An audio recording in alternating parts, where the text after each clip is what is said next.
So Shileshji has requested that I say something about Lord Shiva. So yesterday I sent someone a shloka from the 12th canto of Srimad Bhagavatam. It is actually from the final chapter of the Srimad Bhagavatam, chapter 13 of the 12th canto.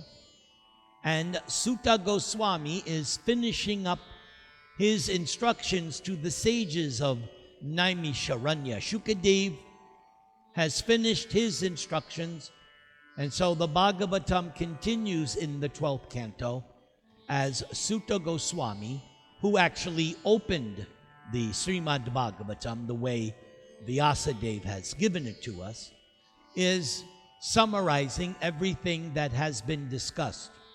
So there is one important shloka.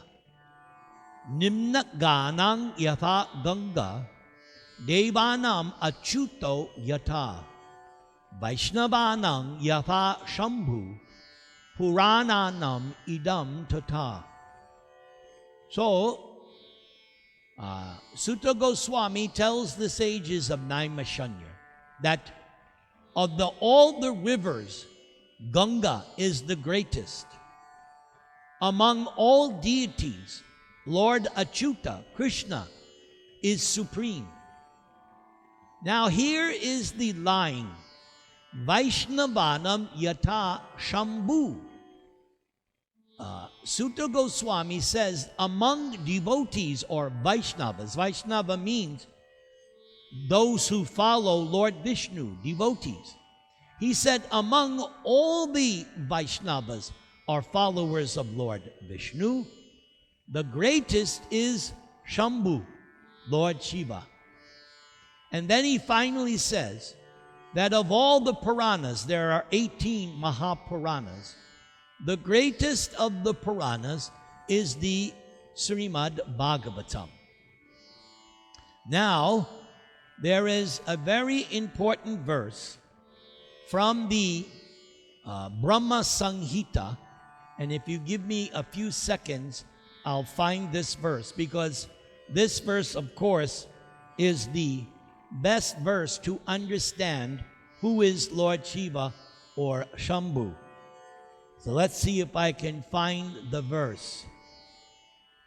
Hare Krishna, Krishna Krishna, Hare Hare, Hare Rama, Rama Rama, Hare Hare.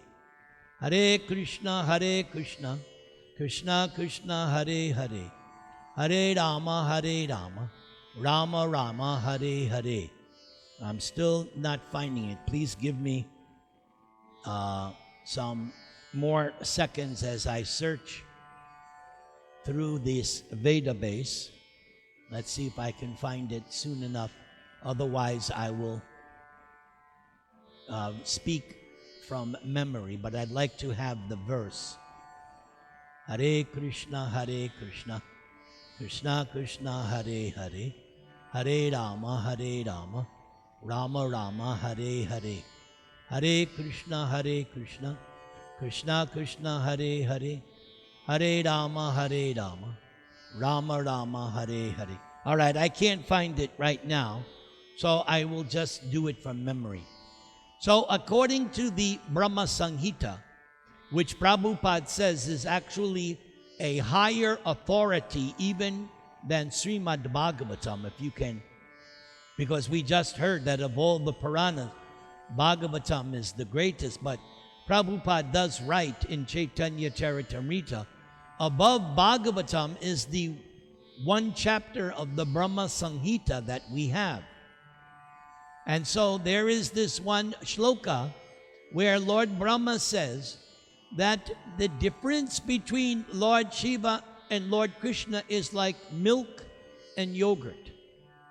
And therefore one has to understand Lord Chaitanya's basic philosophy, which is called Achintya Beda Abeda Tattva, that everything can be seen in terms of being simultaneously one and at the same time different from Krishna. So we just heard in that verse from Sutta Goswami, of all deities, Achyuta, that means Krishna, is the greatest. So, milk and yogurt. What is the difference between milk and yogurt? Both of them come from milk, but the difference is you cannot use yogurt or curd the same way that you can make milk. Milk can be used one way, but as soon as the milk comes into contact with something sour, then it becomes yogurt or curd, paneer. You all know, all you ladies, you make paneer. And many of you, I think, make homemade yogurt. So you're fully able to comprehend this concept. That yogurt is simultaneously one and different from milk. It's nothing but milk, but at the same time, it's different from milk. So yes, we have Krishna, or Narayan, or Vishnu, and we have Shambhu, or Siva. So the difference is that Shambhu, or Siva, is not in the same category as Narayan or Vishnu, or what to speak of Krishna. He's in his own separate category. You and me, we are called Jiva Tattva. Tattva meaning category or truth. So we are the living entity category. We're not God, no. We are servant of God. We are infinitesimal, not infinite like Krishna. We are infinitesimal, and you have heard me over the past so many years repeatedly give the example of the sun and the sun ray, how the sun ray is simply the sun, but the potency of the sun ray is not the same as the sun. So God is like the sun, and the living entity, you and me, we are like sun rays, meaning we have all the qualities of God, but in terms of potency, tiny, poquito, poqueña. We are little gods, tiny, atomic, whereas Krishna, Vishnu is unlimited, all-powerful. We are one with God in quality, spirit. The soul is spiritual, as we learned in our Bhagavad Gita studies right from the beginning. In chapter 2, you're not your body, you're not your mind, your spirit, soul, part and parcel of Krishna. You have all the qualities, but you don't have the potency. Another favorite example is an ocean and a drop from the ocean. You take a drop of water from the ocean, there's nothing different in their constitution, but the ocean is vast and the drop is tiny. But Lord Shiva is not one of us. He's in a higher category. He's even above the demigods, who 99.99 are jivas like you and me. Yes, you, Kishore, Harchandani, you could become Lord Indra if you wanted. Or you could become Lord Brahma if you wanted. I don't know if you do, but if you wanted to, you could, because these are positions, these are posts. So all the demigods, 99.99%, are all individual living entities like you and me, temporarily posted as demigods with fantastic powers. But above them, in his own special category, is this Lord Shiva. He's not exactly equal to Lord Vishnu, but he's far greater than any living entity. So that is why we hear this word, Maha-deva. Yes, among the Devatas, he is above them. And he has his own abode, Shiva Loka or Kailas. You can read about that in the 4th canto of Srimad Bhagavatam, when Lord Brahma comes with all the demigods, because there's that episode where Lord Shiva is blasphemed by the father of his wife, Sati. Sati was who Durga was before she became Parvati. Before she was Parvati, she was known as Sati, one of the daughters of Kashyapa Muni. So her father, Daksha, blasphemed Lord Shiva, and there was a big fight, and Lord Shiva had to avenge, because even though there was blaspheming in the sacrifice, Lord Shiva simply left. He did not offer up any defense. He simply tolerated the blasphemy and left. But later, Sati went back to her father at another sacrifice and chastised Daksha, saying that you are envious. Yes, you're my father, but you do not know who is my husband. You only gave me to Lord Shiva because Brahma forced your hand.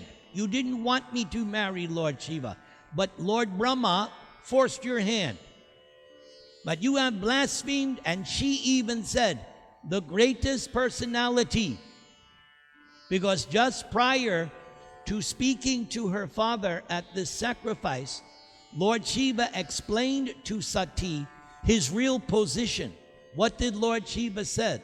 He said, I am always thinking of Vishnu. Always. He says, I am in what is called Vasudev consciousness. That's another way of saying Krishna consciousness, which is what we practice. So Lord Shiva told Sati, I am always in this Krishna consciousness. I am always meditating on Lord Vishnu, Lord Narayan, Lord Krishna. So Sati told her father, and she said, since you have blasphemed my faultless husband, there is no alternative to me than to give up this body.